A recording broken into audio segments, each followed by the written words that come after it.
Before we begin, just a little heads up. To make all of these care guides easy to follow, and to make my life easier, I'm going to make these guides in order of Pokedex number, which means that I'll be starting with the Bulbasaur line. For those that don't know, Bulbasaur and its sequential evolutions are dual grass poison types from the Kanto region. They're small, squat, quadrupedal Pokemon with a green mottled skin color. As a Bulbasaur, it has, well, a bulb on its back, which it's born with. This bulb helps the Pokemon by supplying nutrients and defense, as it's also the source of most grass-type attacks, such as Vine Whip and Razor Leaf. When it evolves into Ivysaur, it gets a bit taller and bulkier, and the bulb on its back begins to bloom into a large pink flower to accommodate for the higher nutritional needs. As a Venusaur, it gets much larger, but instead of getting much taller, it instead gets wider, almost seeming to get stockier as its feet grow further apart. Biologically speaking, it most likely has that body shape because the massive flower that's now on its back. This thing is the main reason that its average height is 6'7". I would guess that at least 3 feet of that is thanks to the flower. It is incredible. And it weighs a ton, figuratively speaking. I know there are some Pokemon out there that do weigh a literal ton. Hence why Venusaur has the stronger and shorter legs. And really, that's the whole overview of this line. So let's go through and see if the Bulbasaur line could be the perfect Pokemon partners for you. Enclosure. One of the biggest things to consider for an enclosure for your Bulbasaur is the plant on its back. No matter how old your Pokemon is or what evolutionary stage it's at, this is one of the biggest and most important things to consider, especially if you have a newly hatched Bulbasaur. To that end, you either want an enclosure with a lot of sunlight spots for it to bask in, or if you plan on keeping your Bulbasaur and Ivysaur inside, then you want to have either a window that it can rest near, or a UV light that it can rest under so the bulb grows healthy.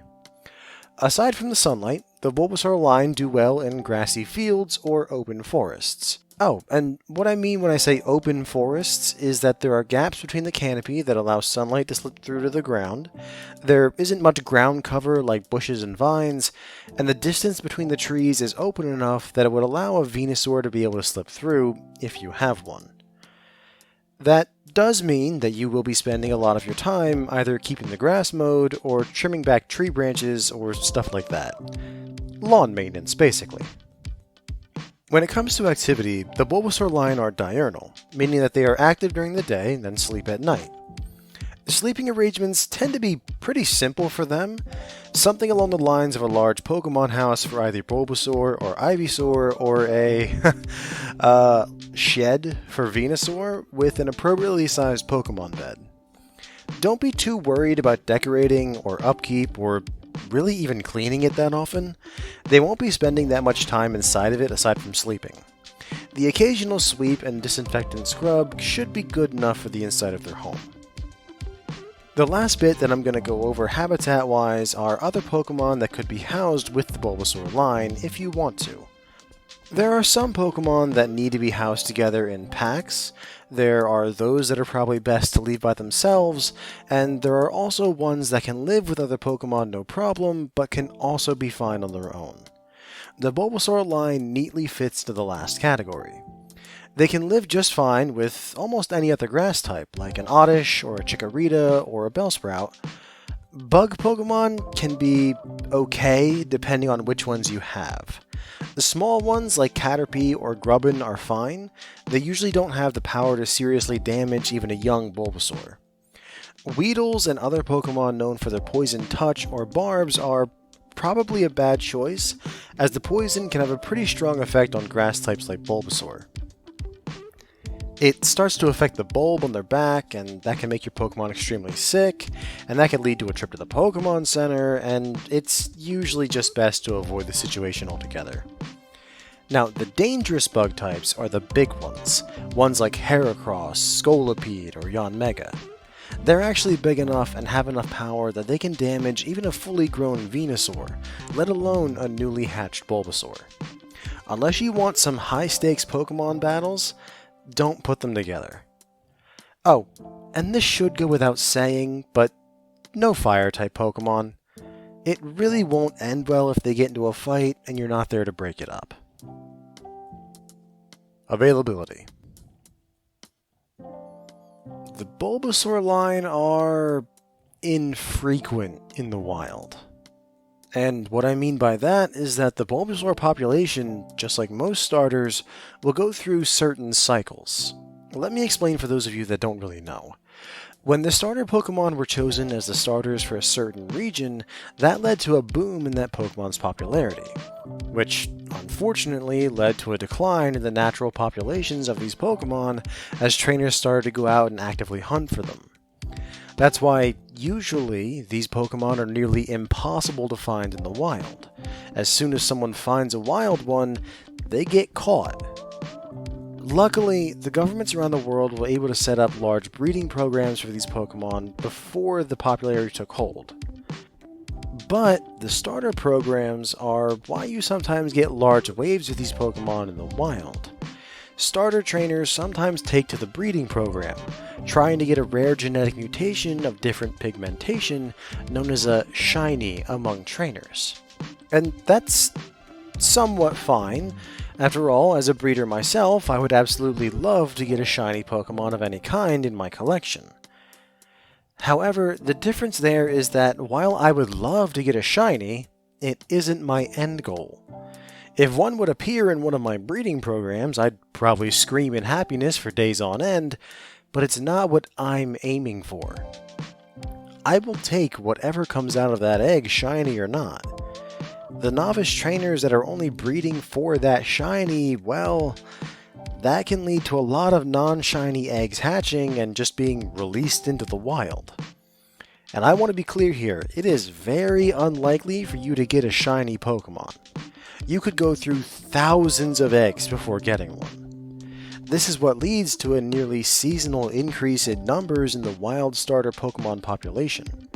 And then, people notice this increase in population, and they go out and catch all of the newly hatched and wild starters, thus creating what I consider the starter Pokemon cycle, or the SPC. But that's why you will never see an Ivysaur or a Venusaur in the wild, because they all usually get caught when they're young. So if you want a Bulbasaur, your options are, unfortunately, limited. If you're lucky and happen to be in the Kanto or the Kalos regions when all the new trainers are trying to get their shinies, you may be able to catch one in the wild there. But keep in mind that thousands, possibly tens of thousands of other trainers are going to be hunting for the exact same thing as you. Another way you could probably get one is through the starter program. You sign up for a starter Pokemon, the government breeders produce just enough for their needs that year, and the Pokemon are handed out. Sounds great, but there are some roadblocks. First, and the biggest one, is the age limit. The oldest you can be and sign up for a starter initiative is 18, which rules out a lot of people. Secondly, you may have to wait quite a while for them to get to you in the starter programs. These programs have waiting lists that can be years long, so you might sign up 1 year and then not see a Pokemon for 2 or 3. The last and most unreliable method to try and get a Bulbasaur is to try and find a private breeder like me who has them for sale. And because of the difficulty in just getting one of these Pokemon, there aren't many out there that sell them. There are some, but they are far and few between, and their waiting lists tend to be years long. So I'm just going to say that getting a Bulbasaur will be hard, no matter how you plan on doing it. Care. Alright, let's say you beat the odds. The government either gave you a Bulbasaur, or you got one from a breeder, or you're one lucky person and managed to catch one of the failed shinies. Either way, you got your Bulbasaur, and you have their enclosure set up. Now you have to actually care for them. Number one thing is going to be food, and honestly, it's probably the easiest diet you're ever going to have to deal with. One word: sunlight. Yeah, Just like most grass types, the Bulbasaur line is at least partially able to sustain itself off sunlight, thanks to the bulb on its back. In fact, when a Bulbasaur is young, from newly hatched to about 6 months of age, that's all they need to sustain themselves. The body of the Bulbasaur is so small in relation to its bulb that the nutrients the bulb provides are enough to survive. And even as it ages and evolves, it's still going to sustain itself partially from the sunlight that the plant gets. But that's why the sunlight is so important. It needs it to be healthy. If the plant doesn't get sunlight, then it'll begin to wilt, which will cause problems with the Pokemon's health, and you'll have to make a trip to the Pokemon Center. So make sure your Bulbasaur has ample time to get in the sun throughout the day. For when your partner gets big enough that the sunlight won't be enough to sustain them anymore, which you'll know because your Bulbasaur will begin to gnaw on different plants around its enclosure, any mixture of berries will be enough for them. I personally have my own diet of berries that I keep my herbivorous Pokemon on, but I know other breeders out there have their own diet that they swear by, and there are those out there that just recommend store-bought kibble. In these videos, I'm going to be giving you what I feed my Pokemon, or what I would feed them if I had one of them. As for what berries I would use, that varies with the age of the Pokemon. When they're young, I like to give them things with plenty of protein, as their bodies will be using it to grow stronger and get bigger. To that end, I use a mixture of spellin and corn berries for the young Pokemon. Both of those berries are high in protein and generally low in fat content.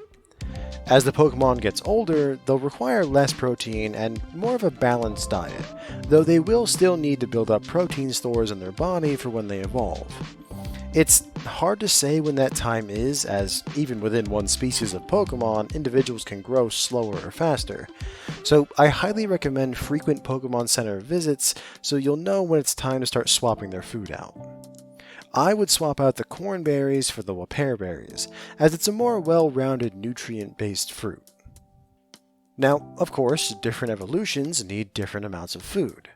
For a Bulbasaur, you're going to want to give them about a half a pound mix of mashed berries and sliced berries, more mashed when they're younger and more solid as they age. When they become an Ivysaur, you can change it to all sliced berries, maybe even whole berries if your Ivysaur is large enough. They are a bit bigger than a Bulbasaur, so you can up the amount of food to about 3/4 of a pound as well. Now, the biggest change is going to be when you get a Venusaur. The average weight of a healthy Ivysaur tends to hover around 30 pounds, give or take. Venusaur tend to be around 220 pounds. That is a big boy, and a big boy needs a big food dish. It's not as much as it could be, they still have the massive flower feeding them, but they are still going to need about 2 to 3 pounds of food a day. And that is why I grow my own berries in a big field behind my farm. Fully evolved Pokemon tend to take a lot of food to keep. Moving on, exercise and enrichment are pretty easy, honestly. They're usually most active as young Bulbasaur, but honestly, as long as they have an open place to walk around and explore, they should be fairly content with a few toys thrown in as well. And as they get older and begin evolving, they just get slower and more sedentary. Mostly due to that flower on their back. It gets so heavy and requires so much sunlight that Venusaurs and even older Ivysaurs can spend most of a day just lounging in one patch of sunlight. So don't be worried if your hyperactive, jumping around Bulbasaur evolves and suddenly just wants to lay in the sun. It's perfectly normal. The last thing that I'm going to cover care-wise is grooming. These Pokemon, especially for a young Bulbasaur, will need you to keep an eye on their shedding and grooming. And once again, it comes back to that flower on their back. Of course, there's bathing and cleaning up after them and all that, but that flower will need you to almost be a gardener as well. See, as seasons change and the Bulbasaur grows, the plant will change as well. The leaves on a Bulbasaur's bulb will fall away as the bulb grows, making room for newer, healthier leaves. The petals on an Ivysaur and Venusaur's flowers will do the same. The leaves and petals will turn brown and begin to fall off, which should happen on their own, but they can occasionally get stuck where they are. This will prevent the new growth from coming in and then can make your Pokemon sick if it stays there too long. So always keep an eye out for brown leaves in your Pokemon. If you see it, wait a day or two to see if it comes off on its own. If it's still there, simply grab the leaf or petal and gently peel it off the plant. It should come right off if it's ready. If it doesn't come off and it still seems to be attached to the plant, wait another day and try again. Keep this up until the petal or leaf just comes off on its own. I can't tell you how many horror stories I've heard from other breeders or rescue rangers about rescuing a Bulbasaur evolution who was not groomed properly. It's a simple thing, but it can do wonders for your Pokemon's health. Cost.